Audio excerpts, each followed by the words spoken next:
I'm so excited to have the opportunity to chat with you, Roxen. And our Wiwibloggs fans are just as excited. So excited to be here too. Like, I waited so long to see you. Like, oh my God, he's amazing, William. It's amazing. And yes, now I'm here. And I have the chance to see you and talk with you. We are thrilled that you are here, and today we want to talk about self-love. Yes. Shall we do this? Are you ready? Yes, I'm ready. Let's do this. Let's do this.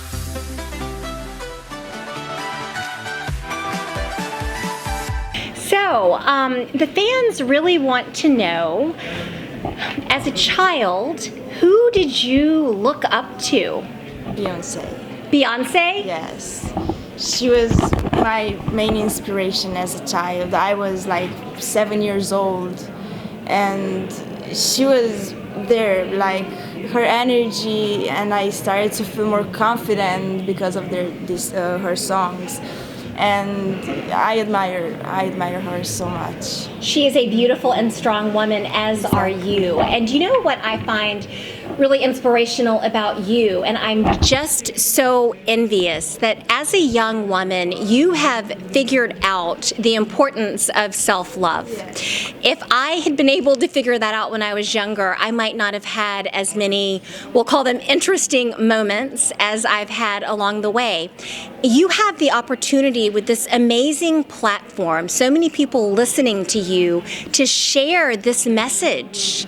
Yeah, this is a very big thing for me, because I don't know, experiences guide us to moments, and I feel to be close to people who are in need, because I don't know, it's just the fact that I really want to be by side of people who are in need. So your song itself talks about the importance of self-love. Yes. And remembering to love yourself. Exactly, because from self-love starts everything. I am a firm believer in that the way we treat ourselves sets the bar for how other people treat us. And if we're not kind to ourselves, why would other people be kind to us? Is there a particular experience that led you to write this song, that led you to realize that you needed more self-love in your life? It was a moment, like, for the last period of time, I started to heal. And when I was in pain, I couldn't do it, like, I couldn't do this kind of song. But I started to heal, and I started to relate because I was running from my bad thoughts. But now I can embrace them. They are my experiences, and everything is great. It's great now. I'm happy, I'm blessed. So you were able to take these negative life experiences and turn them into a positive. Exactly. I just asked myself, what does this mean? And I started to see lessons, not bad things. So much wisdom from such a young beauty. So when you think of self-love, what does that mean to you? What are the ways in which you are loving yourself more? I ask myself first for my opinion. I'm taking care of my health, what I eat, what I don't know, my hobbies. I like to go to the park. I like the nature. I was not like this in the past, and it was just so much chaos. And when I started to look inside, I was like, I don't like this, I don't like that, why am I doing this?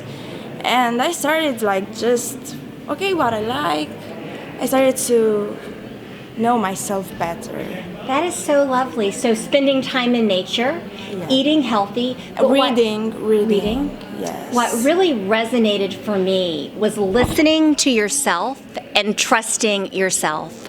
I think that if everyone listened to their own heart a little bit more, it would be so much easier to speak their truth. And we love hearing your truth musically. Love yourself, you can love other people. And this is important because everything starts from inside. Yes. Well, speaking of loving other people, I always refer to my cats as my little men or the little people in my household. Can you tell us about the creatures in your home? What, 7 cats and a rabbit? In Bucharest, I have just 1 cat. Back in my hometown, I have 7 cats and a rabbit. Oh. And my mom is taking care of them. I wanted to bring them here in where I live, but now it's impossible because it's too small. The place is too small for animals, and I don't know, I have lots of things to do, and I want them to be loved as they deserve. So with them being with your mom, she's able to give them the time and the affection that you're not able to. She loves them so much. So did you adopt each of your cats? I saved them from the street. That's why I have so many, because I saved them, and I was like, okay, no, they're my child now, and yeah. William and I both have cats that we literally saved from the streets also, so we can totally relate to that feeling of being their mom and the fact that they are your children. Can you tell us a little bit about your staging? I saw it was completely different today. Well, not completely different. No, it was not very different. The angles were different. Okay. And I think that matters because everything could be like the story. We could like see the story and show the story. And it's better now. It was the first rehearsal, and we tried.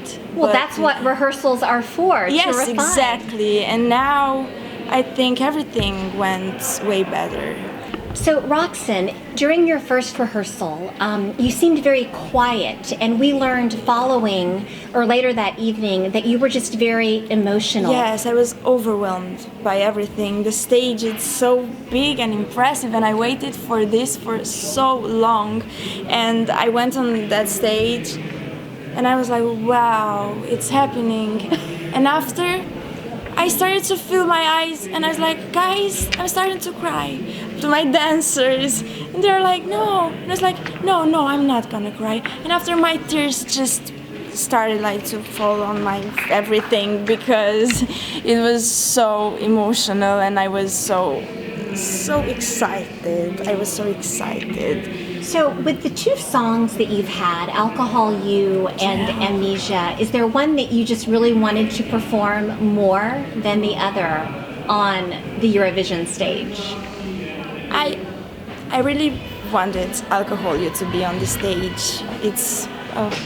I loved that song. I was so sad because I couldn't have the chance to perform it, but everything happens for a reason. And if I could have a chance to sing a song like Alcohol You, because I already sang Amnesia, so I wanted to give a chance to Alcohol You too, but now it's Amnesia time. So as far as the story that you're telling through the staging, can you share with our audience the story behind the staging? The story behind the staging is this fighting with your mind, with your inner thoughts, and getting lost. But always find yourself, that moment when you find yourself and you think, wow, I'm good. And after, they come back after you. And at the end, in the end, everything starts to be more brighter, and that's when self-love comes. So I felt like that happened as I was watching your performance. You're walking past each of the demons or the obstacles, and each of them bow to you, or each bows to you on one knee. Was that the moment where you start to feel the self-love? Exactly. And then in the end, they all rather envelop you. Yeah. And so it's just like I can shout the voices, and after I embrace them, Yes. and it's nice. That's lovely. It sounds like you are pleased with your rehearsals. Yes, I'm pleased, and it's gonna be better and better because we really we working a lot. Well, your vocals are amazing, and you are a stunning beauty. Thank you. If you could describe your performance in 3 words, what would those be? Empowerment, Yes. self-love, and love. That's Love. really, It's self-love really, and love, general love. that's so beautiful. And the love in your heart is emanating in this room, through your eyes, through your smile. Thank you so much, Roxen. Thank you so much. It was a pleasure to Same. talk to you. Yeah.